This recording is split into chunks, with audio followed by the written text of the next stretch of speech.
You're now listening to Sound Talent Media. Check out more shows at soundtalentmedia.com.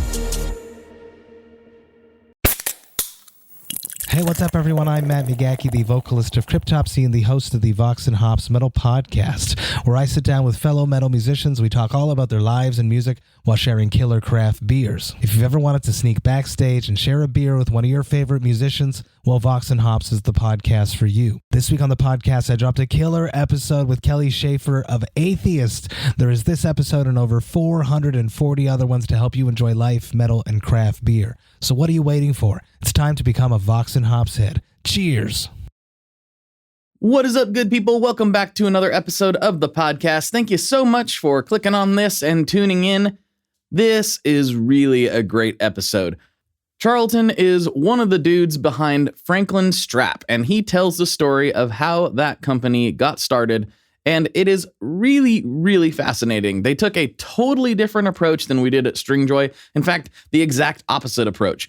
He hit the road and visited basically every guitar store in the continental United States. Yeah, seriously. That's what it takes to really push a brand sometimes, is some tremendous effort like that. I won't spoil the story. I'll let him tell it, but it is a fascinating story. He's a fascinating dude, a classically trained musician, and a composer with credits all over TV and film. He's a really, really cool dude, and I think you're going to enjoy our conversation very much. I know I did. We did the main episode, and it was about an hour and a half, and then we spent 2 full hours over on Patreon. So if you want to support the show and you want to hear that, you can go over to patreon.com/tonemob, where for $5 a month, you will get access to not only the ad-free feed, but bonus episodes every single week, including this 2-hour bonus episode with Charlton. It's some really good stuff. One more quick thing before we jump into this episode. It is NAMM Week. If you're listening to this the week this episode drops, it is NAMM Week, and I will be hanging out at the Stringjoy booth pretty much the whole time. So if you want to come by and say hi, that is where I will be. I'd love to see you. I'd love to say hello. It's always a treat to meet up with listeners at any kind of show. So thank you very much for everybody that's tuning in. And thank you in advance to anyone that comes by the booth and says hello. That is where I will be this week. And that might mean that next week's episode gets a little bit delayed because I will be traveling that Monday. So next week's episode might come out on Tuesday. I'm not 100% sure on that. We'll just kind of have to see how the show goes and how the traveling goes. But just a forewarning, that might happen next week. All right, without further ado, let's get into this episode with Mr. Charlton Moore. Here we go.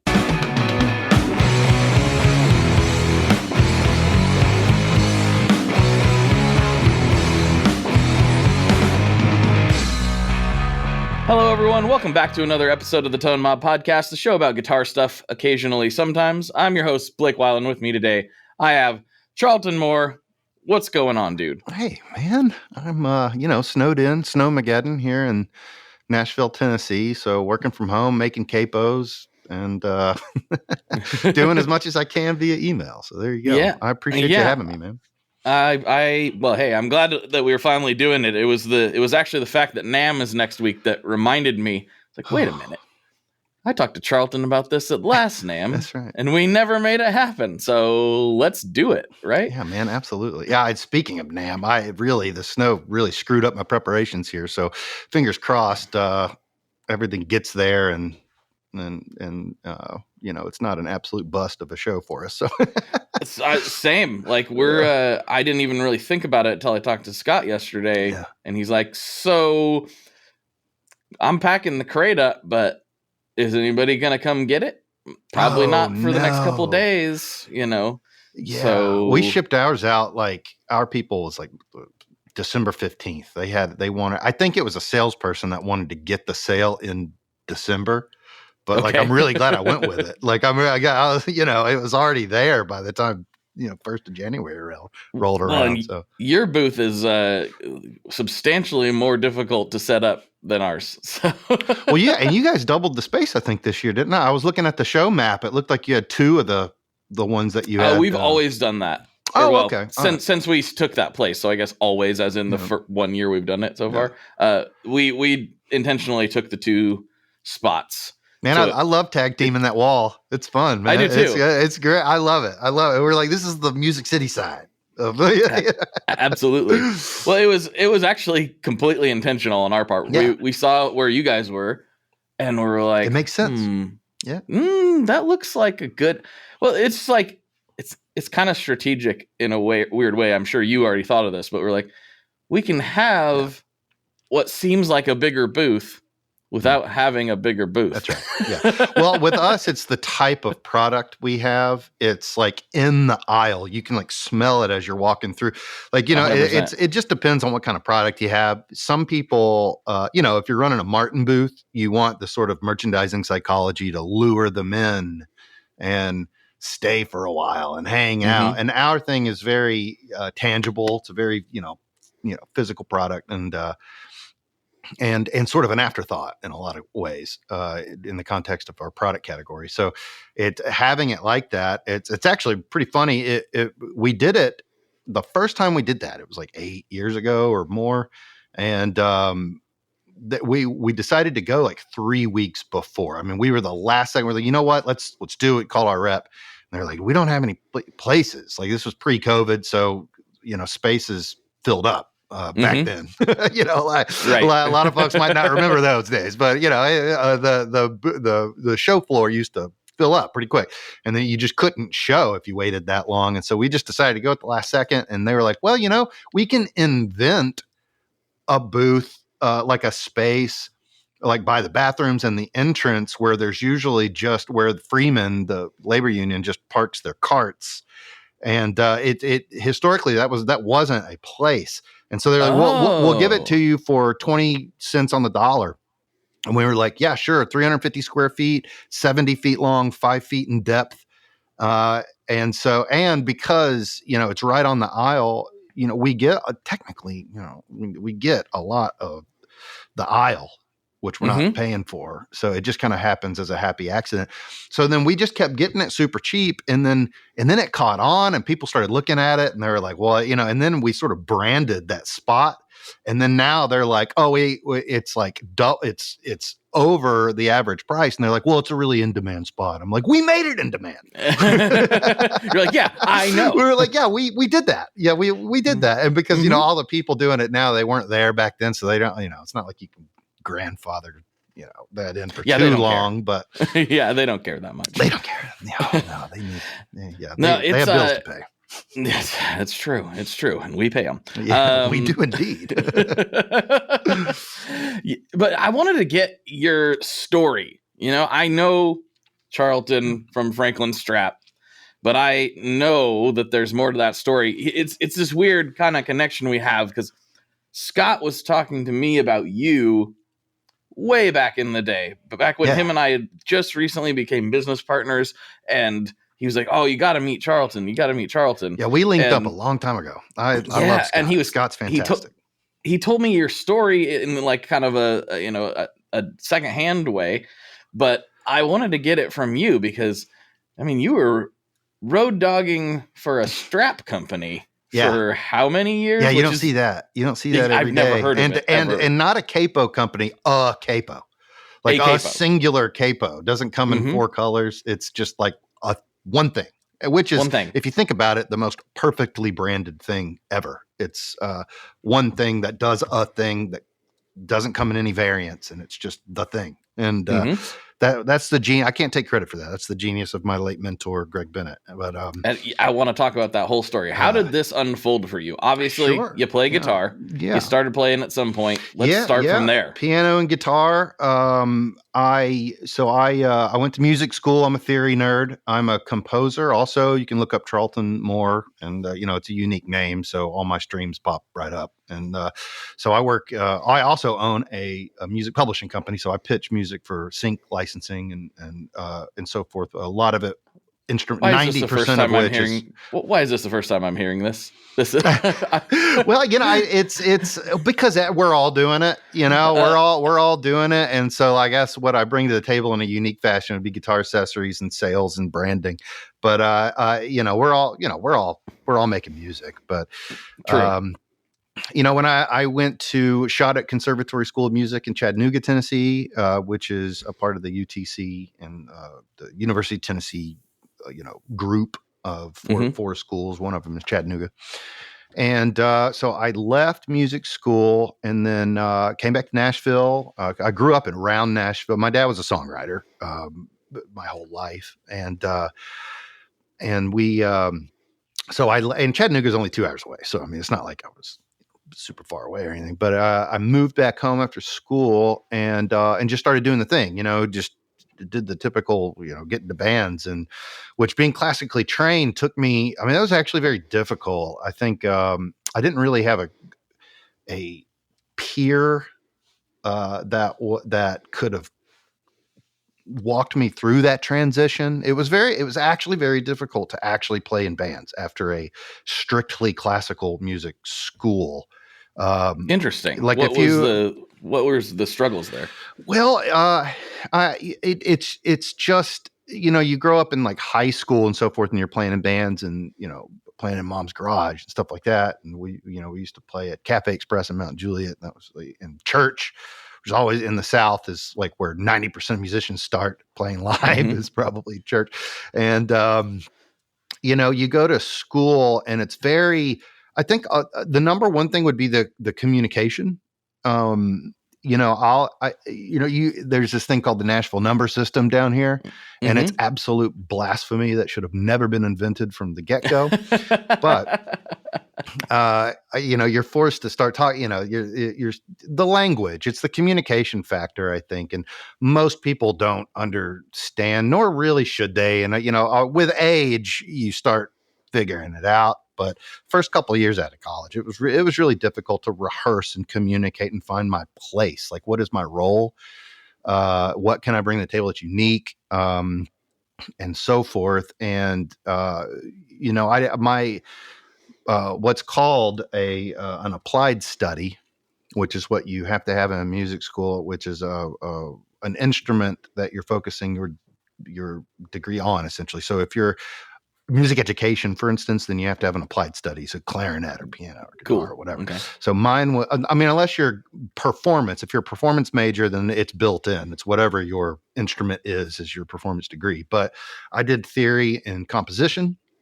So uniquely, I had to, thankfully my first instrument was piano. So I, breezed through that, thank God. The sight reading and so forth definitely took me a minute, but and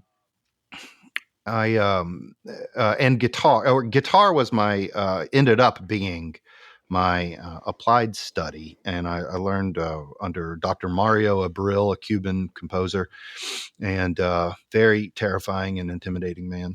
And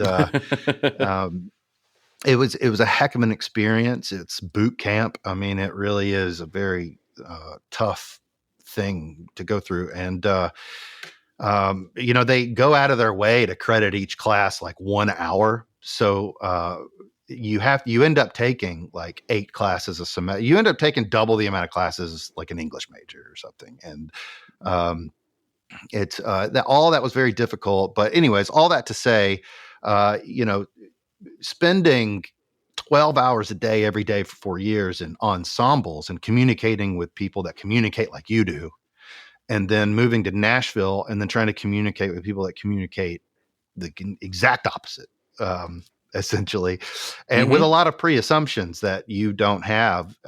It'd be different if you go to MTSU down here and go to the jazz school, or Belmont, go to a jazz school or something like that. It's all that's fine. That's an easy transition. But I was sort of dashed on the rocks right away. I was like, all right, I'm going to, I got on a couple tours and started a couple bands, set in on a couple of bands, and just kind of did that. But honestly, I just was not, that wasn't my calling. That's not where I was going to be.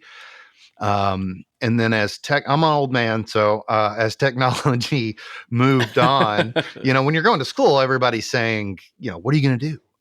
You're going to teach? Well, first of all, there's nothing wrong with teaching, but, as technology, progressed, ways to do what we do and monetize it were invented out of nowhere. like being, building gear in your home and being able to record, 80% to the quality of a big band studio is a life-changing. And so, absolutely. Yeah. And then it's also runs parallel with with video creation. The budgets on video creation got lower because of YouTube, and the new cable TV is lower budget, more volume, instead of like 4 major networks with a monopoly on everything. Same thing with movie production, film production, and advertising. It's not just a few firms. It's not just a few studios. It's literally anyone can do it. And then, public music libraries became a thing. So I thank God that I felt so at home with that. So I can sit in my house and write and record in the studio for the rest of I never have to play a gig again, and I will be so content. I'm dead serious. I enjoy the writing and arranging and composing just infinitely more. Anyways, so I agree. I've actually never played a gig. Is that right? Ever. Oh man. Ever. Well, these days you don't have to. I really don't want to. I love experiencing live music. I love going out. I mean, I guess that's not entirely true. I played like battle of bands in high school.Ure. If that counts. But I've never went out. Counts. Yeah, absolutely. I never went out and intentionally sought out a public performing gig. I don't really care to do that myself. I love, with a passion, being in the studio, and I love going out and watching bands play. Yeah. And watching artists perform. Yeah. I just don't have that same desire to be doing that myself for some reason. I don't know why. I'm not scared of it. I could go up and public speak all day. That's not an issue. Right. I just don't care to. I don't know why. Yeah, I don't know what it is. It didn't resonate. It's not that I don't enjoy. I actually do. Every now and again, I have to scratch the itch, but really, it's just not. That's not really where I felt at home. I was always like I said, I studied composition, so I was always more of a composer and arranger, and so forth. So I rarely write anything ahead of time, and then plan to then go into the studio and record it. I sit down and I'm writing and tracking at the same time, everything, which is so much. That's unheard of 15 years ago, 20 years ago. That didn't happen, because you can't spend $1,000 for a few days in the studio and not come out with anything, right? And so, right. our ability to be to have full control over your creative process is really it invented ways of monetizing passion that didn't exist ahead of time. So anyway, so I started doing all that. And I started going to grad school eventually. And this gentleman named Greg Bennett, which folks might have seen his name on a headstock or two. He's got an incredible resume. He's been the vice president of Guitar Center, and he ran Washburn several times, and he was marketing manager at Gibson, and ran Bruno, which is an old school distribution company. He started Prairie State Strings a long time ago, which was a big deal in stores. Anyways, he's a merchandising expert in the guitar world. Which is then and a guitar designer. He was a product designer first and foremost, and I sort of got an apprenticeship under him, sort of learning under him, which is life changing. I mean, it's like to me, he's the Steve Jobs or Elon Musk of our industry. I mean, he's one of those guys which is incredibly famous in just our tiny little MI industry and nowhere else, which is really funny how that can happen. And because he spent an entire career physically going into stores, whether it was for Ovation or Tascam or Washburn, or visiting the stores of the Guitar Center chain, or Samick, or doing his Greg Bennett design clinics and so forth. I mean, he literally wrote the training manual for Guitar Center employees. So his expertise is merchandising within the space of a physical retail store, which is really the beginning of Franklin Strap. So, and Glider Capo, but specifically Franklin Strap. You know, you want to say I want to come to the table and say it's some sexy beginning where, you know, we bought a $50 sewing machine and a cowhide and figured it out. We invented this new way to do things, blah, blah, blah, blah. That's not really our contribution to our product category. We're a little bit more unorthodox in the sense that we were, you know, the world didn't need another guitar strap line. Like why would you, you know, it's everybody does it. They're everywhere, especially with imports now and Amazon. They're flooded. The market is flooded with every kind of guitar strap you can find. So we were created the way you would think if you knew Greg Bennett, and that is a smart, comprehensible way to help the stores specifically. So what do I mean by that? It's you know, the catalog isn't overinflated. For instance, the largest guitar lines have 3,000 SKUs and 100 bestsellers. You know, a lot of the way about their business is going to textile trade shows and backpack companies and shoe companies, and then finding their discontinued textiles, buying a football field of it, making 1,000 straps, and then blow them out to the dealers, and then when they're out of stock, it's discontinued. And what that ends up what that ends up doing to the public is the paradox of choice, which is where you have 7 shades of green and one of them actually sells. And you have an overinflated inventory, so it's harder for stores to track turn through and the actual validity behind each SKU. Like, did that sell because it was next to these other two? Did it sell? Like, you don't know where the merit comes from on the turn through in terms of the psychology of merchandising within a store. So Greg Bennett was an expert at purchasing products for stores. So he invented a line that was focused, made in the US, and focused on the turn through, the sort of turn and burn theory of retail sales. And that's uniquely possible with a guitar strap line, because it's not really a destination piece. No one walks into a store saying, "Hey, I'm here for a guitar strap." It's usually, you know, where are the slinkies, and then, you know, or just getting a setup or a lesson, and they're walking out and they're like, "Oh, well, that's cool. Yeah, you know what? I do need one of those."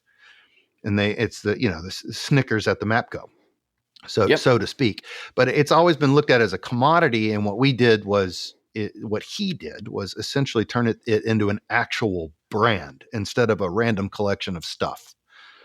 So there's a very specific branding behind it, a sort of a vision in terms of design perspective. The quality's there. It's timeless. It's not sort of frivolous to the moment of fad.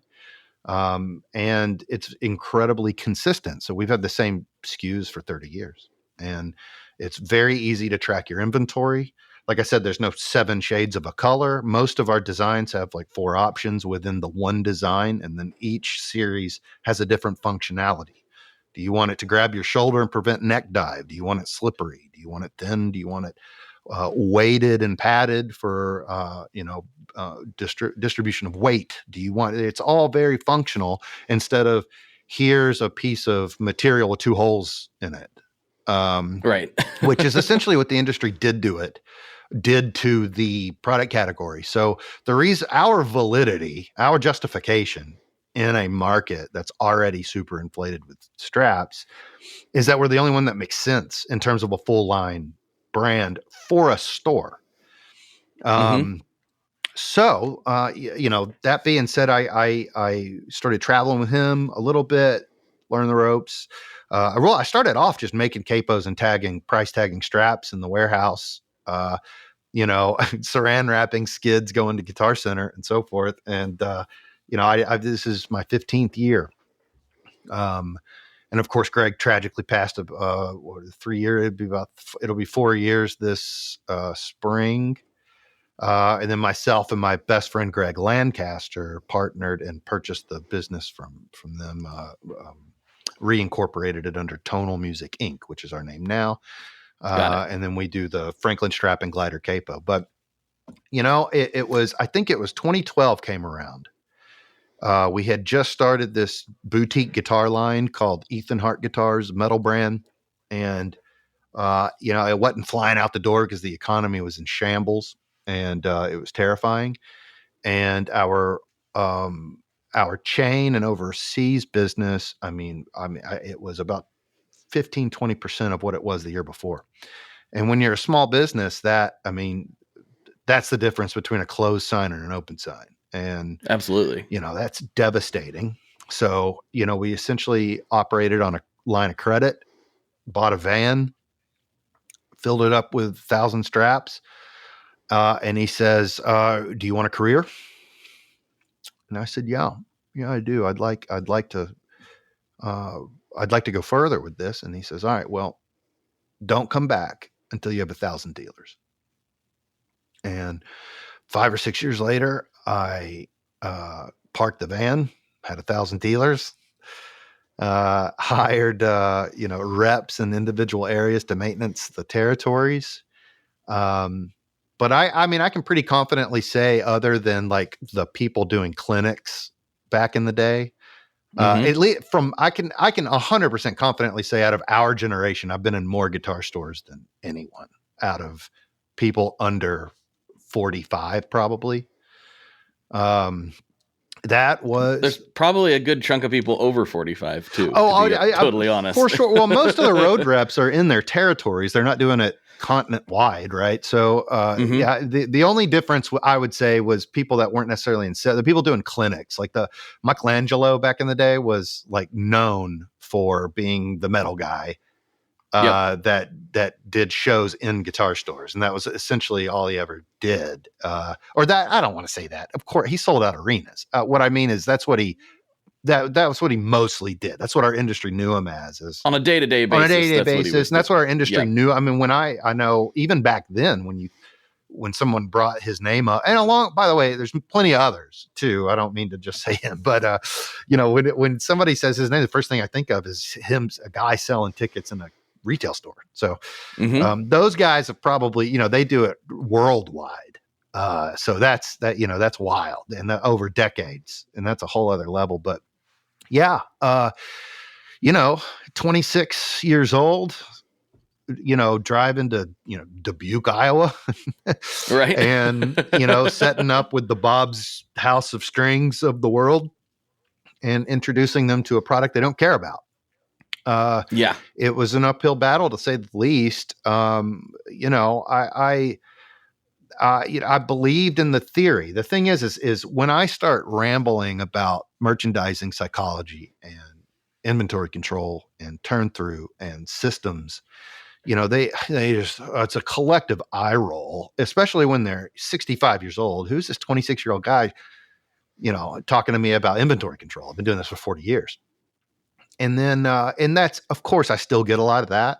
But then the few, the people that listen to me and like go through the program and I earn their trust, I can't count how many times I get a call and they say, Charlton, I got to tell you, man, I've been doing this for 40 years and I feel like I'm just now in the strap business, because they have never actually felt the true customer demand, like a real consumer demand for the strap category, because of how it's been manufactured and sort of flooded in our industry and overmade. And, a lot of guitar brands, make their own straps and stuff like that, but they're not a brand. They have, it makes sense. It's an add-on for people that are brand loyalists, of course, which makes total sense. But in terms of a brand, it makes no more sense than Ford making toasters. Right. But I get it. Sure. It's a good but now it's gotten to the point to where they're so addicted to that add-on. And when guitar sales go down, there's this big game of extortion where it's, in order to keep your insert big guitar brand here dealership, you have to do $2,000 a quarter in straps Mm-hmm. that nobody from the public wants. And so they end up with warehouses full of straps. And then guys like me that are actually trying to sell a real strap brand, they're like, well, honestly, man, my inventory dollars for straps are tied up because I just can't sell these, insert big guitar brand strap. Right. So, right. Because I'm forced to take it or I'm going to lose my ability to sell, large in demand brands products. And I have a comeback for everything. And that in my entire career is by far the most understandable complaint. They're like, yeah, I mean, you're the ex-dealer of Chicago. I mean, you've branded your entire existence in your zip code around that. Like, what do you, don't throw that away, So, sure.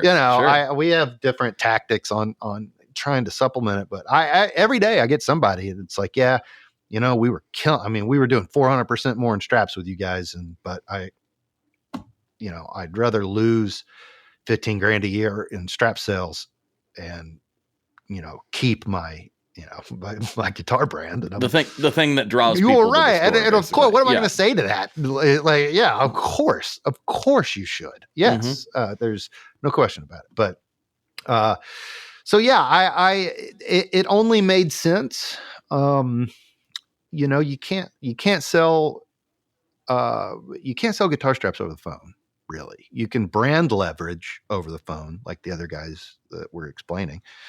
But at the end of the day, in order to create sales is just relationships and language. And if you're walking into, their, it's at NAMM even, you might have 5 minutes with somebody and you're screaming at them and right.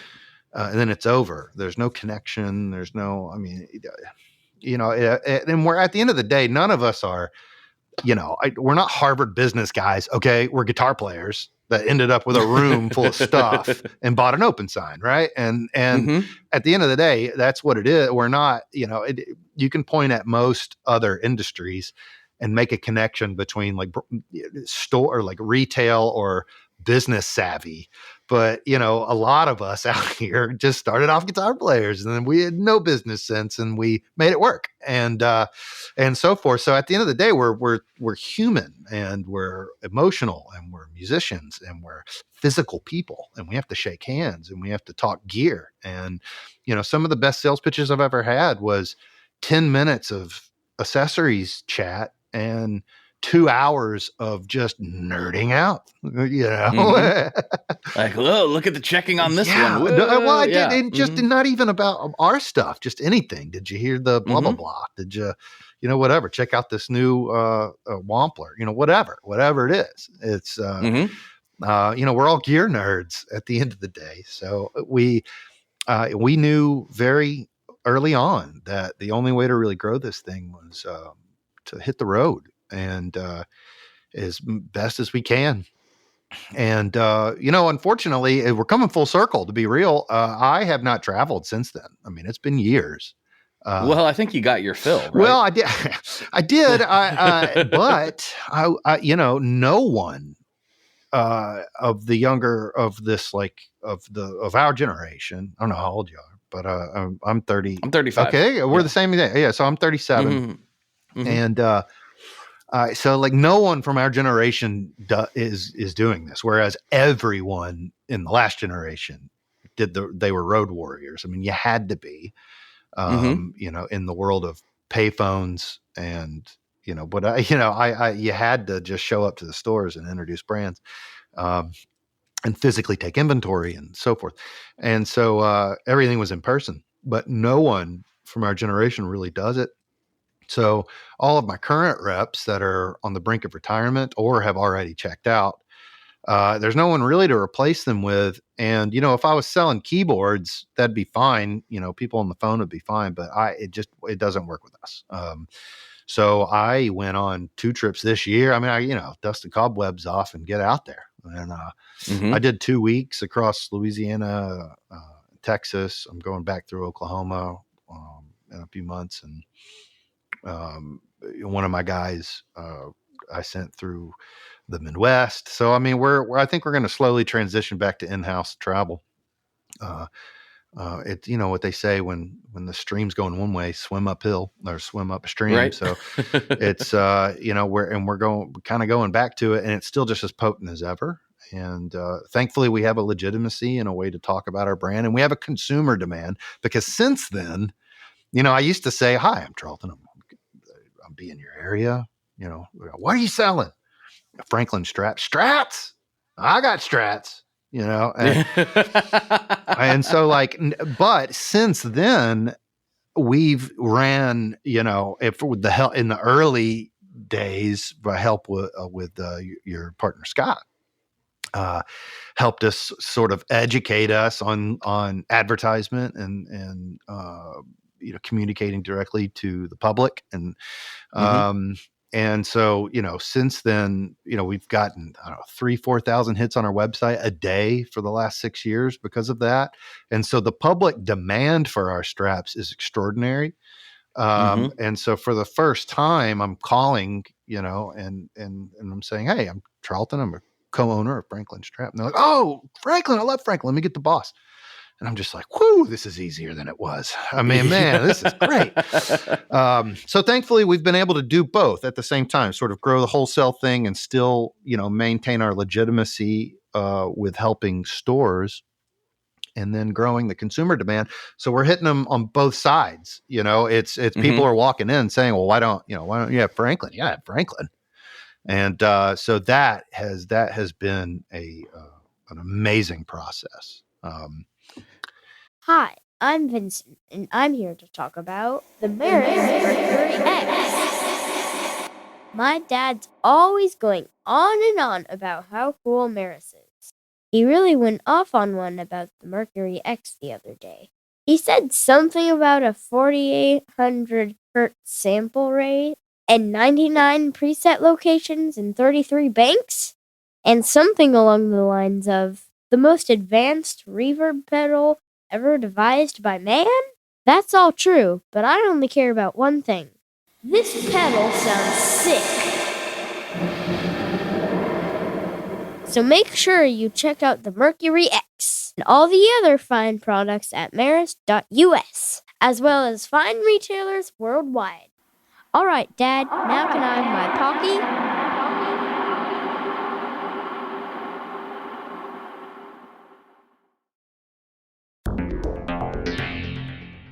How exactly do artists get their music on Spotify, Apple Music, Deezer, Tidal, all these services? How in the world do you get your music there? Well, in the past, you had to use something called a record label. But these days, you can use DistroKid. DistroKid is the absolute easiest way to get your music up on streaming services. And it's the most affordable way to do so. Not only do plans start at $22.99 for the entire year, that's less than $2 a month, DistroKid also does not take a cut of your streaming revenue, unlike some other services out there. Even better if you sign up by going to tonemob.com/distrokid. That's tonemob.com/distrokid. One more time, that's tonemob.com/distrokid. You'll get 30% off. That's right, 30% off their already extremely reasonable prices. So go to tonemob.com/distrokid and get your music out there. We are brought to you today by Sweetwater, specifically the Gear Exchange. You may have heard about this. This is a place where you can go to buy and sell your used gear. Maybe you got a pedal over there that's just kind of collecting dust. Maybe there's something you've been eyeing from the Sweetwater catalog.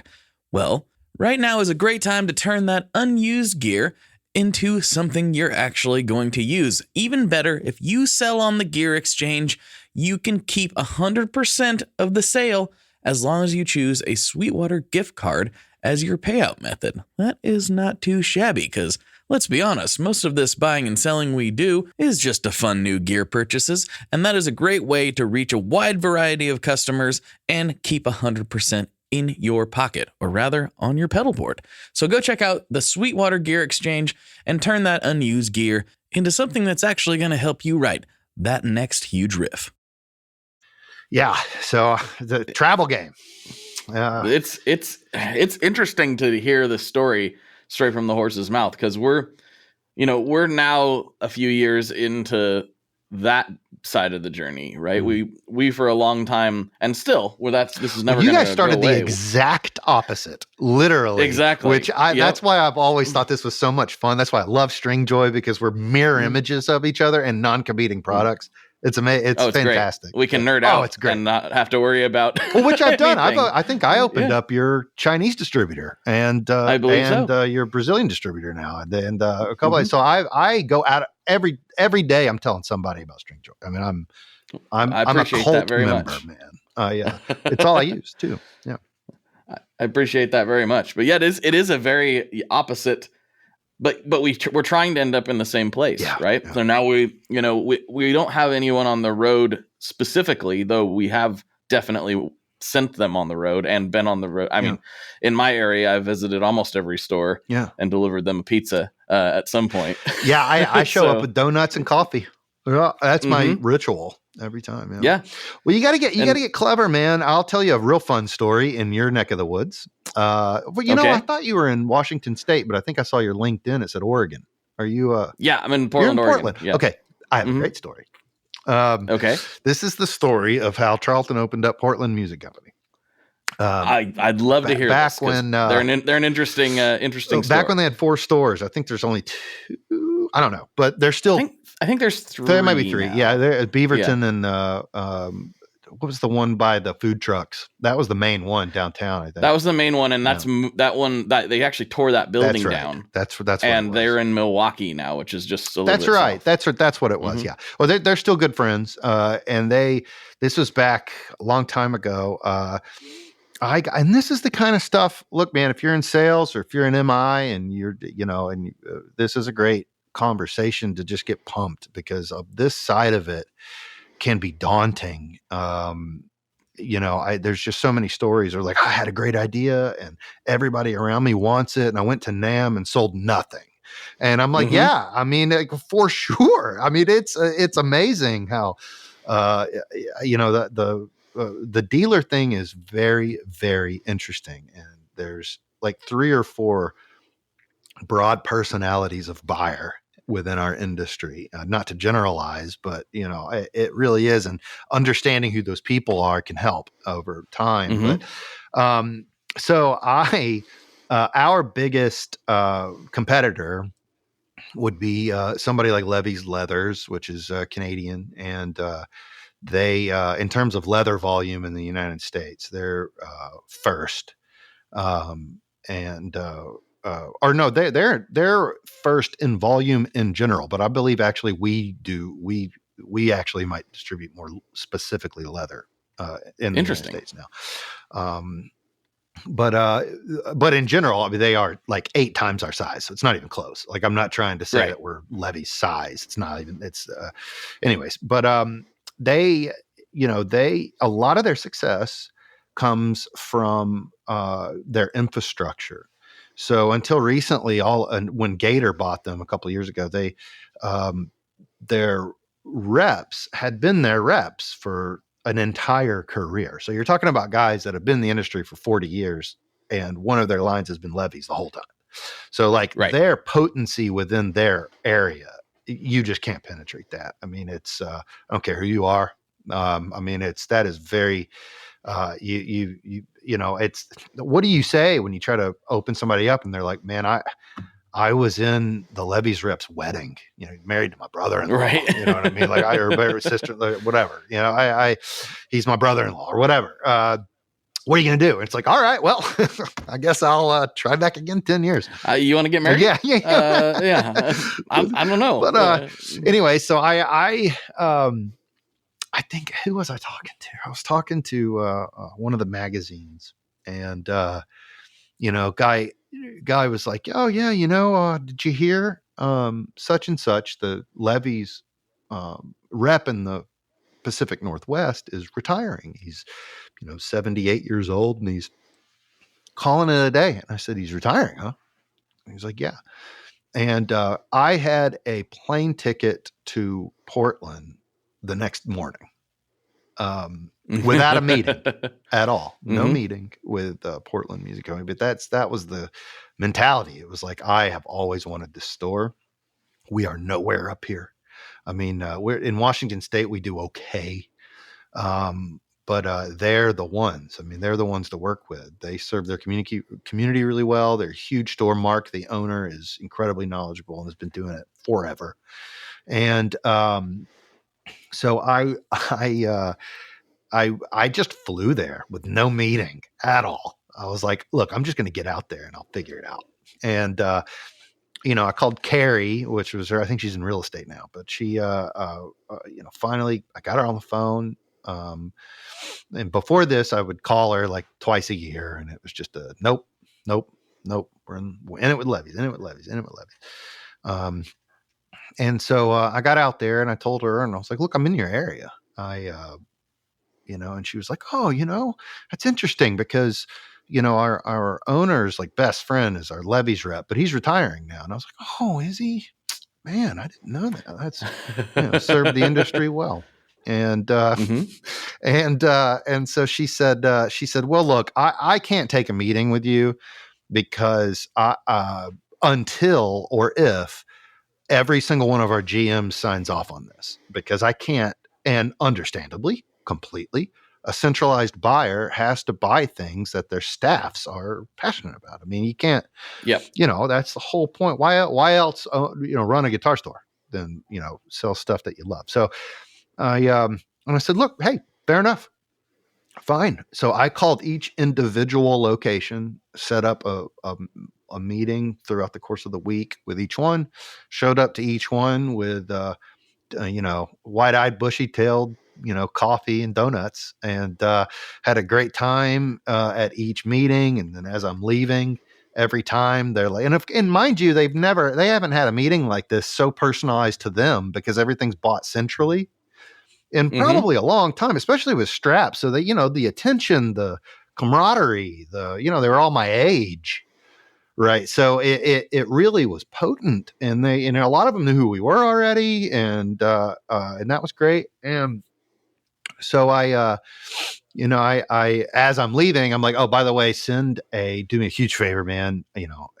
Sorry to make you do this, but if you could just send Carrie an email today and say, hey, the Franklin guy came by and I really want this stuff in the store. And he said, no, 100%, I will. So I let that simmer over the weekend. By the time Friday came around, I had already had all 4 meetings, and then let that sit. I don't even think I called her on Monday. I was like, I'll let her have Monday. Maybe the emails came in by then. Maybe she read them. I think it was like Tuesday afternoon. I call her and I was like, hey, so I visited all the store, and she goes, yeah, I see that. I guess she didn't think I'd do it. Like, I'd stick around and try. And so she's like, all right, well, come on by the store and show me what you got. And we sat there. You got to vision this. I'm 26. I get out of a van with a, massive Samsonite suitcase, 2 of them, 2 suitcases. And I have one of every single model of strap we have, which is about 300. And so I'm wheeling in 2 big suitcases into the store. I open them up and we go through each one individually. And, until a few years ago, that was the largest single order I ever wrote in my life. And, wow. And they're still dealers today. And all it took was that, just jumping the gun, getting a plane ticket, getting out there. And then once you're there, you're forced to follow through. I mean, what else you can do? Fly home? What are you going to do? Yeah. Sit there. No. Yeah. I mean, although I'd love to sit and, drive up to Pike Place and eat salmon, but and it was my first time to the state of Oregon in general. Wow. So I was really, I say out of my element, but again, I keep coming back. I'm still hanging out with guitar players. I mean, so I'm really not out of my element in that situation. We're all very much alike in so many ways, in terms of at least we have that, connection in terms of the instrument and love of music and so forth, and stores and just being in music retail. I grew up around guitar stores. So, I went out there, and again, they're still, I think they've swapped out buyers 4 or 5 times since then. And they're still one of our best dealers and lovely people. And, but I've got, there's a story like that all around the country, and, but that's just, at the end of the day, man, if you just give a crap and and you're passionate, you're going to outwork most people. Most people give up. Most people don't put in that little bit of effort to just push you past the finish line. And I don't think an in-house rep for any accessory would have just bought a ticket, flown out there on the whim of closing the biggest chain in the Pacific Northwest. So it's just having that drive to do it is what it takes when you're selling something that's really difficult to pitch, because it's not the most emotional draw. You know what I mean? It's not a guitar. It's not the new hot pedal. It's not some innovative, noiseless, noise canceling cable, whatever. It's a strap that people have to sort of be. They have to. I always say it's the most important piece of gear you don't know you need, because because most people don't even think about it. I grew up asking for everything for Christmas except for a strap. Well, I take that back. I wanted the Stevie Ray Vaughan strap with the 8th notes on it, but straps are just one of those afterthoughts. And then if you can just change their thinking a little bit, and it's not a malicious sort of way. It is based in truth. I mean, I see it happen every single day, and the whole brand was developed by a guy that understood this, that if we just built a strap brand based on the philosophy of what is best for a retail store, then it will be successful, rather than just relying on your infrastructure and just selling by virtue of just being in a store. Anyway, so yeah, I've got 100 stories of those from all around the country because of how long it took to actually develop the dealer network. What I've noticed, and I'd be curious to get your take on it, is because we face a similar, I guess, problem, for lack of a better term, is that it's not the sexiest thing in the world. Yeah. We're obsessed with it, but I understand. I mean, I even remember the first time Scott reached out to me to come on the podcast. That's how we met. Yeah. I literally thought to myself, what, we're going to talk about strings for an hour? You'd be really surprised, And then I got him on, and I've talked to him about strings literally every day since then, pretty much. Yeah. For almost 8 years now. Whatever. Oh, I was infuriated. I think I heard of Scott for the first time on a podcast, and it was probably yours. And I was in our warehouse, and here's this guy talking about how you can get custom gauge. Like, there's drop down menus on the website per string, and you can choose the gauge. And I was like, oh my God, I wanted someone to do this and do because no one's ever done like mail order strings. It's always, again, you have the same problem. The Ernie Balls of the world. No one is screaming for Ernie Ball straps. I'm sorry. No one really is. They sell because their infrastructure. It's the same thing with our biggest competitors. Yeah. Their infrastructure, their reps, their leveraging the other brands that they own and products that they can leverage together. These kinds of things. There's really not branding behind it. It's just their tentacles reach very deep into our industry. And so the only place you could have gone is just, hey, here's a mail order boutique string brand. And I'm like, yes, finally somebody's done this. I was ticked off. I didn't do it, but it's just one of those things where it's like, it's not exciting. And it's for some people, it's very exciting for us, but we're super nerds. And so I've had dealers that, it's not my primary thing. I'm not a salesperson really, but I've had dealers that own stores that I considered to be friends, and I've bought a lot of stuff from, that took 6 years before they started carrying us. And they knew, but it was literally like, it's not sexy. So it doesn't cross their mind, until there's a breaking point usually. And that's what we're finally seeing after all this time, is the consumers are asking for them. And then if enough consumers keep asking for them and they don't have it, eventually they're like, you know what? I've had 4 people ask for this in the last week. I guess I need it. Yeah. Greg Bennett used to call that the fear of loss. And it's true. If you're behind a fad, your people will let you know it. I mean, look, we're prepping for NAMM right now. one of the first things I did was look up the top 100 list this year, the nominees this year, or the winners this year, I should say. And I just started going down the list, calling all of them, and just trying to invite them into the booth this year. And 4 different people I talked to, the buyer was like, "Oh man, I own 5 Franklin straps. It's the only strap I use." And I was like, "And you buy for a guitar store?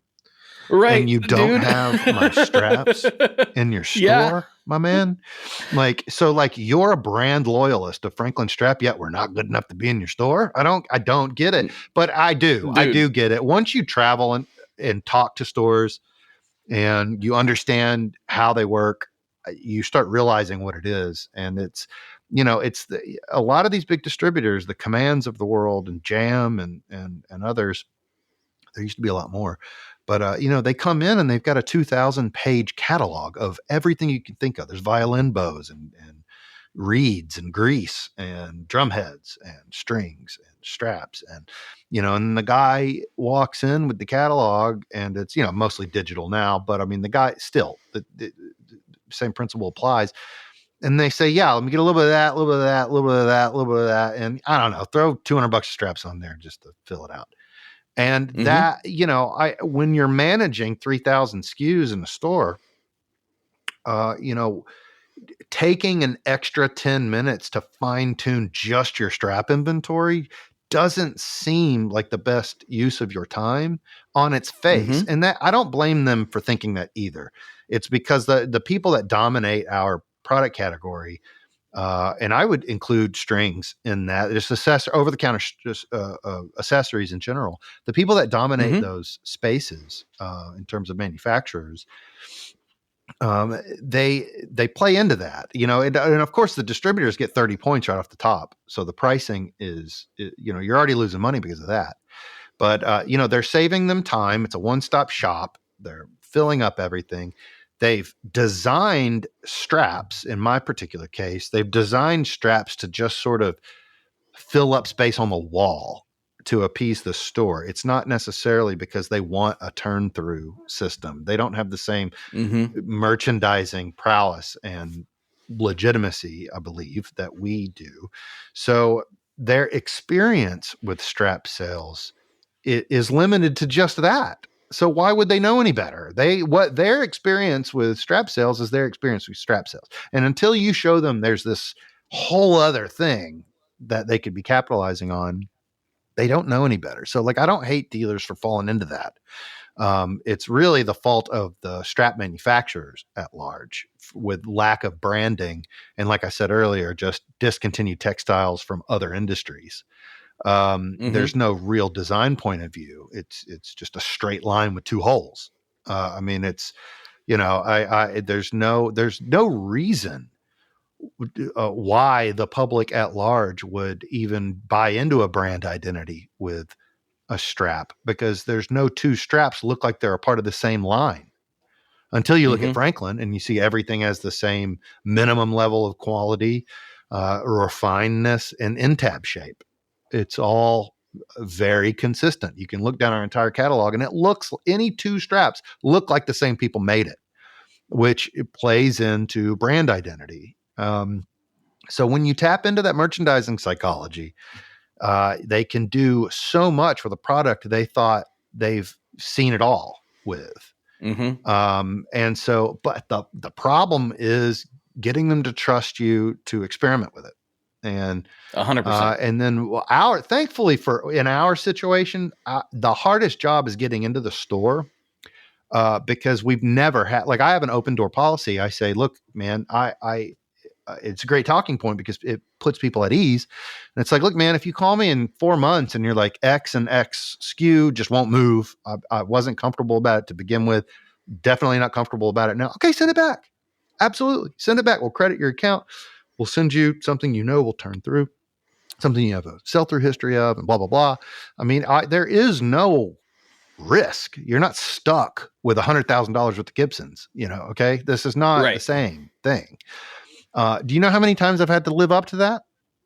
I can count on one hand in 15 years how many times I've had to take inventory back and credit their account. And actually, it's usually the opposite. It's like, man, I got all this cheap stuff that won't sell, and all your $80 straps blew right out the door. So it's actually, it's usually the opposite problem. And so our hardest thing is getting it into the store and then getting the dealer to actually manage their inventory. Because I'll call 3 months down the road, 4 months down the road, and I'm like, hey, man, just checking on the Franklin inventory. And they're like, no, we're good on straps. And I was like, yeah, but how's your Franklin inventory? You know, you don't say, you know, hey, how are your, how are your Ibanez? And then he's like, we got humbuckers. We're okay. You know what I mean? Like that's not, what are you talking about? Like why is your brain even lumping all that together? It's not because they've been trained to sort of think of it as a commodity and not like a destination or a brand. And so I'll tell them, okay, well, just do me a favor and look at the rack and tell me how many have a Franklin hook. And they're looking at it and they're like, well, darn, I don't even see one. And I'm like, well, dude, I'm telling you, like, even once it gets down to like 2 dozen, your sales slow down because of the lack of options and branding. And so like really you need to have like 100 straps in stock. And then when it gets to 60, reorder the 40 and then just keep doing that over and over and over and over again. And you have a minimum level of inventory so people have a reason to browse, or else people aren't attracted to the display in general.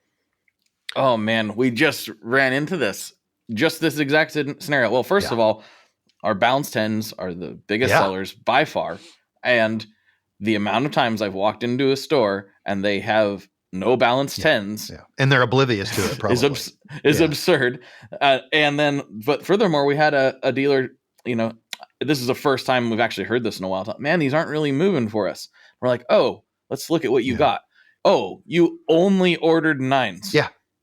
That's it. Yeah. You only had 9s. Well, a lot of people don't play 9s, first of all. And second of all, if you take up one space on the rack, what does it? Or they look at it and they'll say, "Well, I have 10s from GHS," and it's like, "Yeah, what? Like that's literally like that. It's like saying I don't need Porsches because I have plenty of 2-door Civics. Like what are you even saying? Like that's not the same thing. Like they get this idea when you put it in the context of guitars. They get branding with guitars. Like you don't just stop buying single coils because you don't stop buying tellies, right? Because when you have a bunch of, you know, nondescript single coils, like that's not like you get that you have to have a, you know, what happens when you sell out of seafoam green tellies? Well, you get on the horn and buy 6 more. I mean, that's they get this. They totally get it, just not in the context of accessories. And so and at the time when I was traveling, being 27, you know, I'm 37 now, but it's a little bit better, but still, most people don't want to hear, you know, merchandising philosophy and retail theory, turn theory from anyone, much less someone younger than them. I call it the powdered butt syndrome. You know, if you're old enough to have powdered my butt, I don't want money advice. You know, it's and it's true. But again, once you get it in, you can slowly sort of. My like top tier platinum dealers, the ones that make the most money, I'm wording that very specifically. The ones that profit the most off of what we do are the ones that don't even place POs anymore. They call me or they email me and they say, I need stuff, send it. Because I don't have a reason to stick you with stuff. First of all, we don't make anything that doesn't sell. That's not they're so used to the big guys with 3,000 SKUs and 100 bestsellers. So they're so used to dead inventory, just not moving. And so they know. And on top of that, why on earth would I spend 50 grand on a production for a quarter of one series for it not to turn through? Like, why would I? What are you talking about? Like, why? I'm not going to design something and put it on a credit line, you know, because we have to build things and then market and then sell and then wait to be paid for it. So like everything that we operate on is revolving debt because it's done 6 months before we get a dollar. So it's which most manufacturers are. They're in the volume game 9 times out of 10. Now, because there's not 10,000 stores anymore, there's more like 4,000. A lot of us are selling direct to the public, so you can get some daily cash flow, thank God. But it's anyways, I got sidetracked. The best people just say, I need stuff. And I say, hey, can you just take a picture of your rack and then email that to me so I know not to double you up on some stuff? And I create an order for them, and they're like, "Dude, you make orders better than I could." Like and I'm like, "Oh, I wonder why." I sell straps for a living. Like, let's just all humble ourselves for a moment and just find out who does what. Like, I'm sorry, if I was starting a store today, I would call Chris at Stringjoy, and I'll say, "What's the best like universal startup stock of Stringjoy for a brand new store?" And it like what would set me up to where my reordering gets easier with time? And I guarantee you, he wouldn't even have to think twice. He would already know. No, he'd tell you in 30 seconds. He would already know everything because guess what? He does it every single day. And he sees what sells through and he knows what's popular. And I don't. I know what I like individually as a person, but I'll tell you straight up, man, if I designed straps based on what I personally used, we'd be bankrupt and we'd have 3 straps. Like, if it was just all what I use, we'd just sell only 13 and a half bear sets, and then it would make no sense at all. Not even your best-selling tins, right? Yeah. No, and that's exactly right. And so it's one of those things. Is moving people. I started 10 years ago. I started stores 10 years ago with 4 models. They're like, look, I only need banjo straps right now. Can you just do that right now? And I'm like, yeah, sure, fine. And then, slowly, like gruelingly slow, which you're realizing this takes a very long time to move these people from this bracket to then this bracket to then this bracket, and then to 15 years later land them in the platinum bracket where it's like, dude, I don't even care what you send me, just send it to me because I've made them so much money. And they don't have boxes of unopened straps that don't sell.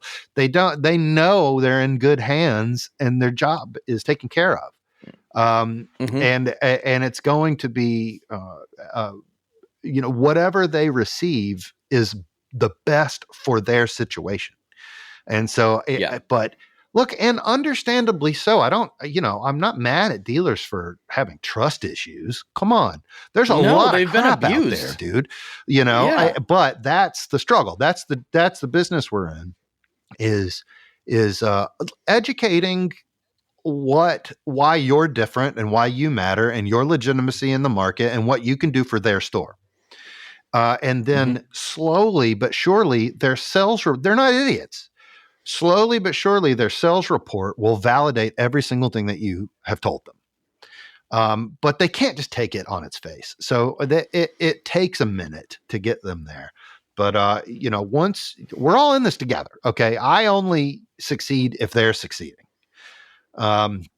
So once enough time has gone by and they've heard me talk endlessly about our line, and then they can run reports and then see empirical data justifying everything I've said, and not everybody even gets there. The bulk, what's the rule? They say, what is it? 20% of your customers do give you 80% of your business or whatever it is. That's true in many ways. So, but moving more people over to that slowly but surely, with the whole world against us. I mean, we don't have the infrastructure of the biggest guys out there. So, but we still manage to make, 80 to 100,000 straps a year. It's a lot of straps. Guitar straps. And, we're overseas now and those kinds of things. And, the Japanese, love American made products, and the Japanese are like some of the most, their guitar market is some of the most impressive. And that's been going on forever. I mean, the 80s Japanese guy, I've got a 79 Yari behind me that I swear by. I mean, we're trying to grow those markets. And then our little capo, went through the ringer this year with production issues, but we're ironing that out, thankfully.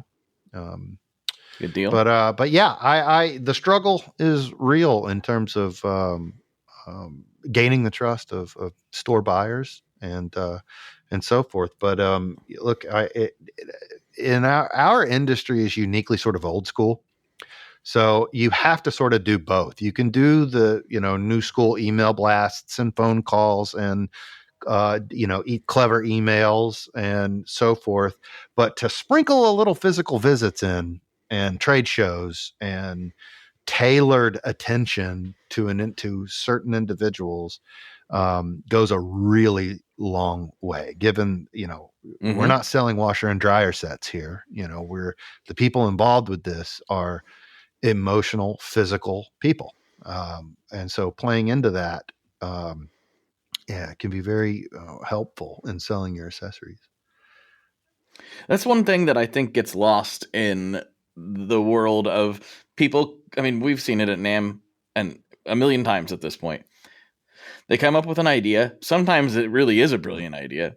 Sometimes it's a solution looking for a problem. That's right. That's right. But sometimes it really is brilliant, and they think, and I understand this mentality. They think this is so clever and cool. Why wouldn't stores want to carry it? And they forget that it's not just about that, because the whole store is based around carrying cool things. Guitar's cool. Who doesn't want to go to a guitar store? Anybody listening to this podcast wants to go to a guitar store. That's not the problem. It's communicating what can your thing do for the store that it's not already doing. Yeah. Carrying cool stuff is the bare minimum that a store has to do. Right. So trying to, one of our things that we try to communicate, and sometimes it resonates and sometimes it doesn't. It was like, listen, if you just the demand's here. I know you may not understand that yet, but the demand is here. If you simply sell ours instead of one of this other ones that you've already explained to me doesn't sell anyway, you can pay your lease. Yes, right. And they don't think of it in those terms because that's never been what strings are for them, because typically they don't get a whole lot of love from the other manufacturers. Or so if they do, it's not tailored to them. It's like a universal sort of catch-all love. Yeah. Right. And it's not, it's more they carry them because they feel they have to. That's right. More than they actually want to. And routine. So routine. What you're doing is asking them to work more. I mean, that's, you know what I mean? Like, no one wants to be asked to work more. You have to, especially with just having faith that it's a good decision, right. Yeah. So it's frustrating sometimes, but it's also when you take two steps back and try to remove our own personal emotions out of it, because we are so passionate about all these things. It's like, I understand some of this. Some of it I don't, admittedly. Some of it's like, you're just being silly. Oh, 100%. I mean, and I've got some of those too, which I'm sure you've heard. I can't count how many times over the years I opened up a store. They are gung-ho. They love it. And their first order doesn't come for 8 months after my visit. And and do you know how many times I have heard this excuse? And that is, I had to load the UPCs into the system. Right. Dude. What? So you didn't take 10 minutes of your day to put the UPCs and your cost into your product system, your POS system. So you waited 8 months to make a lot of money. Like, I mean, not a lot. I mean, in the context of what they were doing with straps. Like, we outturned everybody 3-1. It's not even close with straps. It's not even close. And I have actual data, like real empirical data backing that up. In that we, when we're put up next to our biggest competitors, the largest guys, it's not even close. We outturn them 3-1. And so what you're essentially saying is that you're walking away from double the strap business. Because you didn't want to spend, especially because especially because of what you were saying is nobody really goes to the store. I mean, I'm sure this happens once in a blue moon, but nobody really goes to the store. Yeah, it doesn't even happen in a blue moon. Literally, no. Yeah. No one's really doing that. Yeah. So they do it because they're already there doing something else. That's right. And I can tell you for a fact that when I go into a store that carries Franklin, it's not just because I know who you are and we have this connection. I've literally looked at this because of the conversations that Scott and I have had about Franklin, and I can see all this in action.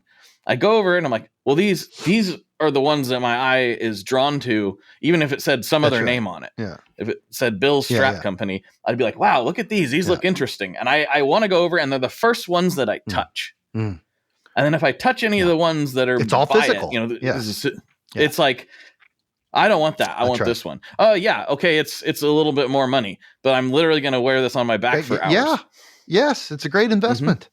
Well, and not only that, I see little things like that. You know how often I've told dealers to put a body mirror up next to the strap wall. I mean, I hate to say it, but us guitar players are vain, my bro. And so we we love the outfits and the colors of the top wood and you throw a cool personal, it's the only thing fashionable, within the guitar business, really. Like, outside of the instrument itself. That's what I mean. Yeah, absolutely. It's and because we're toned down just enough to where we don't like outshine. We don't want to take over the visual of the instrument. We want to design something just cool enough, just aesthetic enough to complement the instrument perfectly. You don't want to be louder than the instrument or counterintuitive in that way. But like if you can, keep a timeless design perspective and yes, it's all very physical, and it's really hard to pontificate like all this theoretical, philosophy and so forth.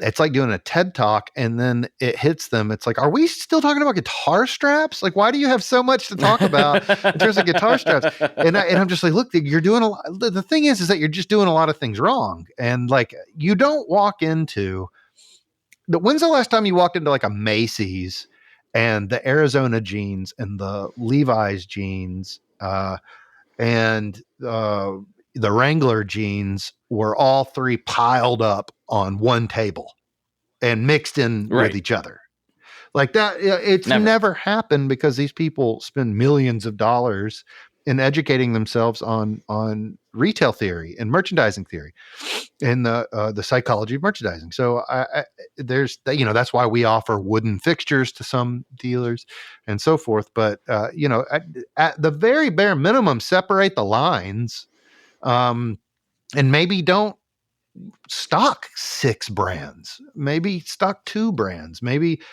stock the ones that you're getting extorted to stock, and then pick us up and then focus your actually being a dealer of a strap line, instead of like buying 12 models from 6 brands, because then you're not really not a dealer. You just have stuff, and then you're not representing a line, which actually plays into lower sales.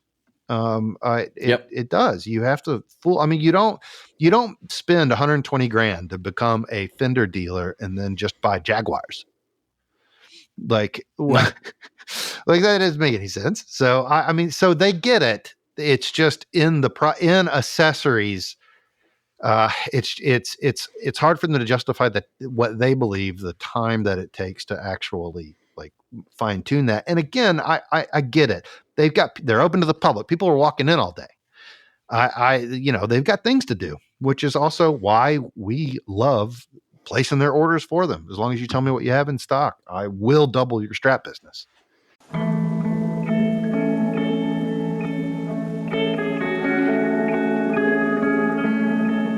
Hello there. I'd like to introduce you to your new best friend, the Chase Bliss Audio Lossy. Lossy is a collaboration between Chase Bliss and Good Hertz. And it's meant to give you some control over those weird digital artifacts that come with very compressed audio. You're hearing it right now. all the changes that are taking place are strictly coming from my plane dynamics. I'm just interacting with the pedal and letting it do its thing. In some true stereo goodness. If you'd like some more details about Lossy, I'd invite you to head over to chaseblintsaudio.com. I think you're going to like what you find. TIAA is on a mission. Why? Because 54% of Black Americans don't have enough savings to retire. So in collaboration with big-name artists like Wyclef Jean, TIAA released Paper Right, new music inspiring a new financial future. With 100% of streaming sales going to a nonprofit that teaches students how to invest. Stream Paper Right now and help close the gap. And then it's also true that like we didn't get into this because we went to business school or something. We, I think, found a passion for that side of it later. Yeah. But that's not the thing that attracted us to it. Right. The same thing goes for most of these retailers. That's exactly. In fact, when I was starting the podcast, I had friends and family sit me down and tell me, well, why don't you just start a guitar store instead? Because they didn't understand what a podcast was.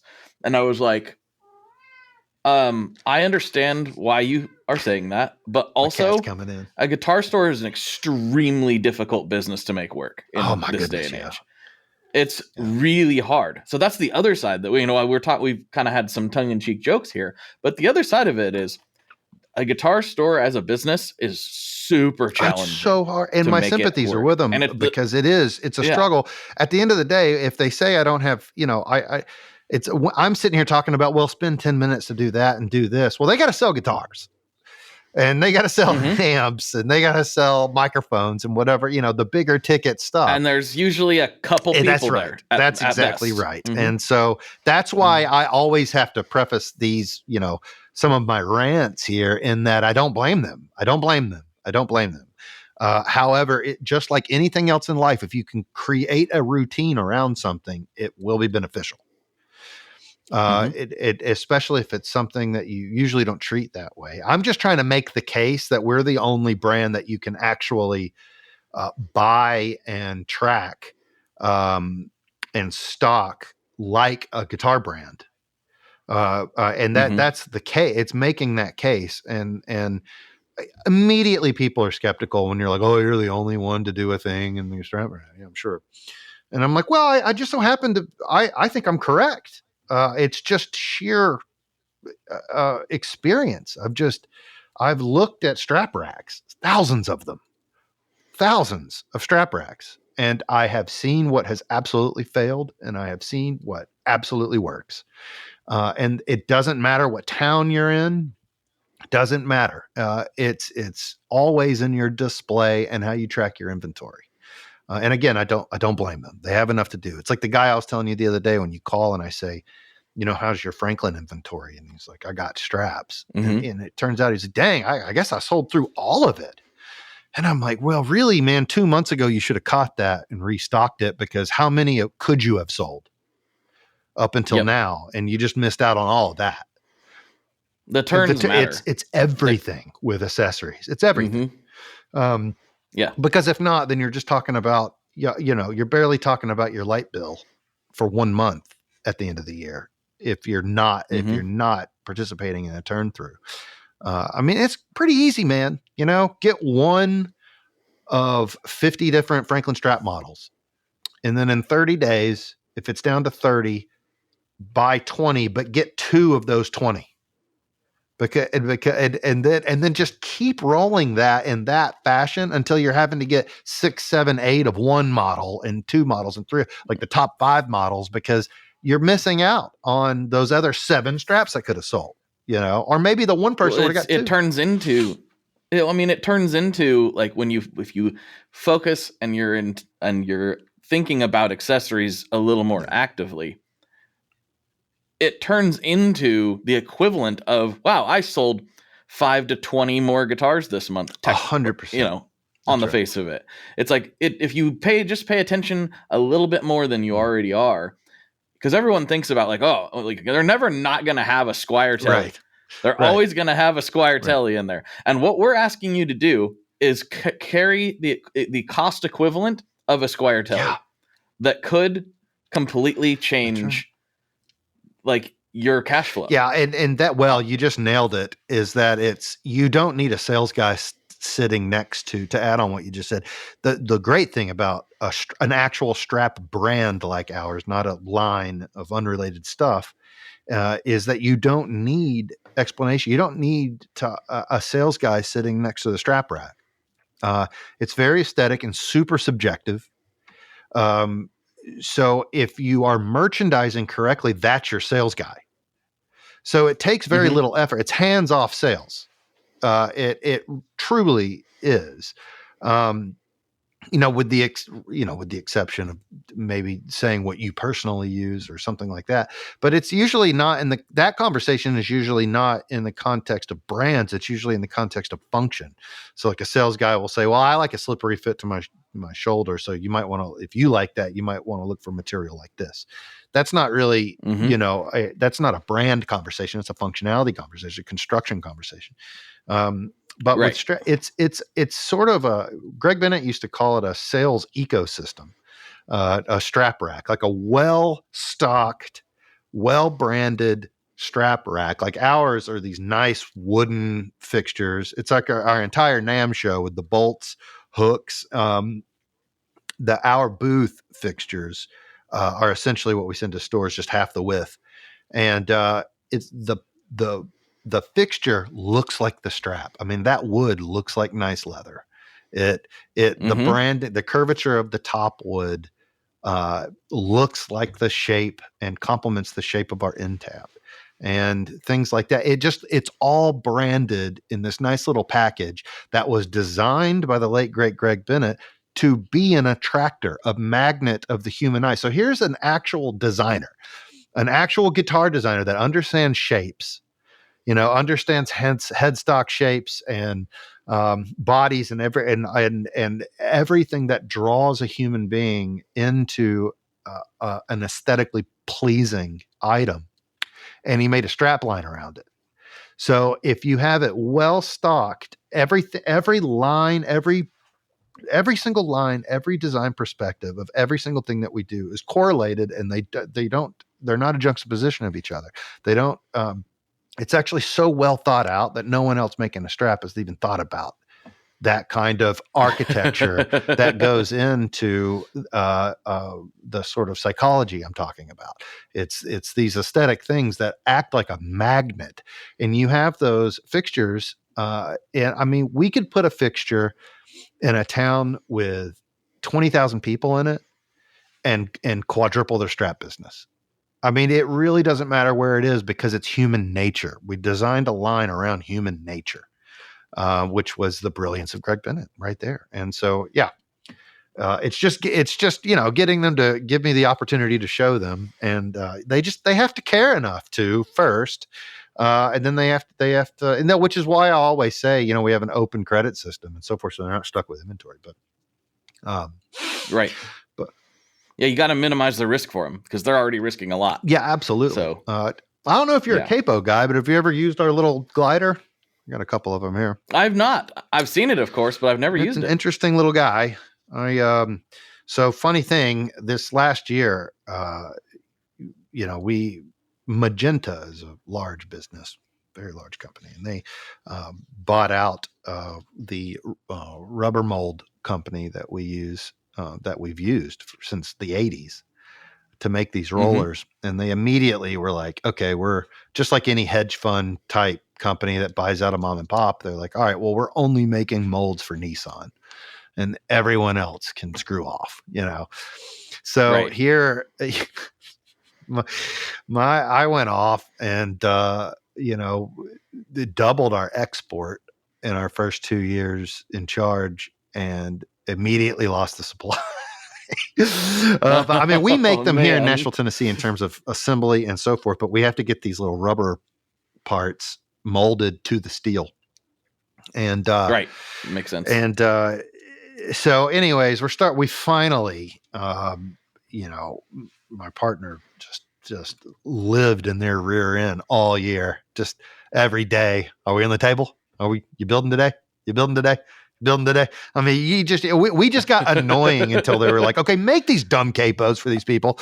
So, right. Anyway, so sometimes it's what it takes. So we, we're finally, we got, I think we got a shipment of like 12,000 rollers the first week of December. So like for the last like 6 weeks, we're still fulfilling POs from last January. Wow. But yeah, this thing is fantastic. It's, this top roller here has a composite radius. Mm-hmm. You can see how it curves right there. Mm-hmm. So it's uniquely designed to grab the extreme strings on the guitar and not, realistically, this should have been the original design for capos. It makes no sense that they're clamp style from the get-go. The physics are just all wrong. There's an offset amount of tension. It's a flat pad, whereas your finger is rounded.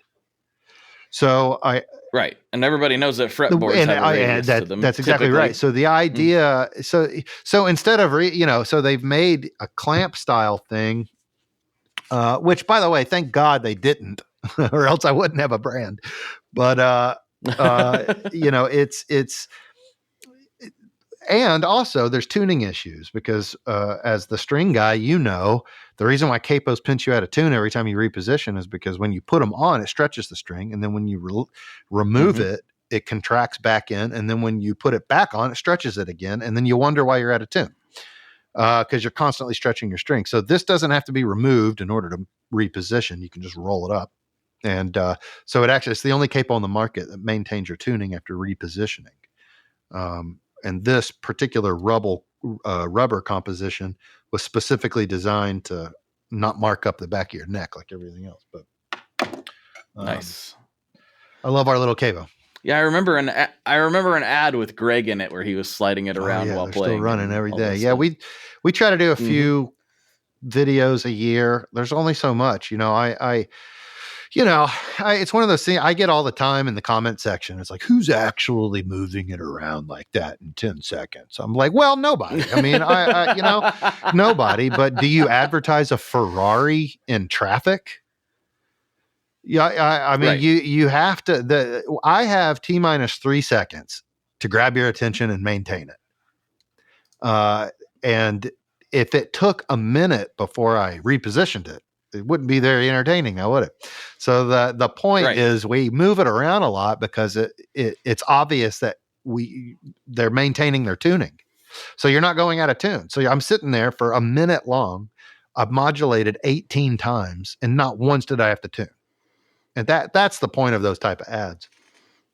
In terms of at the extreme, showing the full extreme of what you can do. Yeah, people get really mad at weird things in this business for sure. Like, dude, it's very strange. You can ask my partner. I directly blame the comment section of our ads with the uptick in my blood pressure. Oh yeah, sure. It's I mean, look, I the funny thing is that it's always, if somebody loves the product, they're not going to go out of their way to like praise you in the comment section. They're just going to go enjoy your product. So it's what's funny is that the comment sections, they don't even have the product, but they've got some kind of an opinion. But they have all kinds of opinions. Yeah. Or it's someone that got the product and they're like, well, this doesn't work. I can't roll it like that. And I'm like, bro, do you see an Ibanez RG commercial with Steve Vai? And then you say it's Ibanez's fault because you can't finger tap like Steve Vai. We have been rolling this for decades. We get it. We know how to do it. Like we have practiced this quite a bit. You have the same thing we have. You just have to kind of get the muscle memory down. Yep. And so forth. I mean, it took me a minute to get used to it, but once I did, it's an incredible, as we already said, I don't really play live anymore, but I'm in the studio. I track something every day. I try to tinker, and I will go out of my way to just record diamond chords one at a time and piece them together because of the tonality. instead of getting a one take progression. It depends on what I'm doing, but a lot of, if it's not guitar dominated, there's a lot of value in open string strumming to thicken out a track, right? That's a very common thing. Yep. We all do it in the studio. And the tonality of the open strings on the Glider Capo crushes everything. It's just, it's because of the physics of its design and how it sort of mimics the nut of a guitar, with that crispy, sort of angelic harmonic content of an open string. It's just so much better than a bar finger, or if you're in open tuning or whatever it is. But in the studio, I've got 3 of these laying around because I use it all the time. It's fantastic. Very cool, man. Well, we've been going for a little while now, and I think I could talk to you all day. I have some other things I want to get into, but maybe we can slide over to Patreon and take care of that. What do you think? I love it. All right, cool. Well, I got some classic questions that I like to wrap these episodes up with. But before I do, I like to give the guests the opportunity to shout out anybody they want to shout out, say hi to their grandma, plug anything they want to plug. The floor is yours. Well, of course, right I have now. to shout out my business partner, Greg Lancaster. He's, when Greg died, it was, I'll tell you, you run the company for, 13 years, and then your leader and mentor passes away, and you think, well, what's the difference? I've been running this thing for 13 years. What ownership's not going to be that big of a difference. It's a huge difference. It's way harder.